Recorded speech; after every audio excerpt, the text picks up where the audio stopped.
యేసు ప్రభువారి దగ్గర తీసుకొచ్చారు. యేసు ప్రభువారి దగ్గర తీసుకొని వెళ్ళగానే వారి విశ్వాసాన్ని చూశాడు యేసు ప్రభువారు.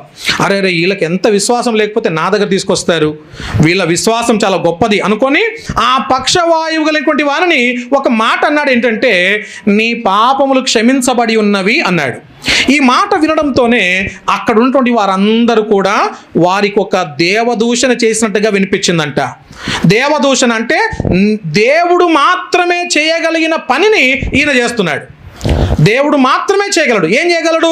పాపాలని క్షమించే అధికారము ఒక్క యేసు ప్రభుకు, దేవునికే ఉంది. ఆ దేవుని పని ఈయన చేస్తున్నాడు, ఈయన దేవదూషణ చేస్తున్నాడు అనుకుంటున్నారు. అనుకున్నప్పుడు యేసు ప్రభు వారు ఏమన్నారు చూడండి, అక్కడ 4వ వచనంలో వారి తలంపులు గ్రహించి అన్నాడు. అంటే వాళ్ళ మనస్సులో ఏమనుకుంటున్నారో కూడా బయటికి బాహటముగా ఎరిగినటువంటి వాడు యేసు ప్రభు వారు. 2 చేతులు పైకెత్తి ఒక్కసారి దేవునికి వందనాలు చెల్లిద్దాం.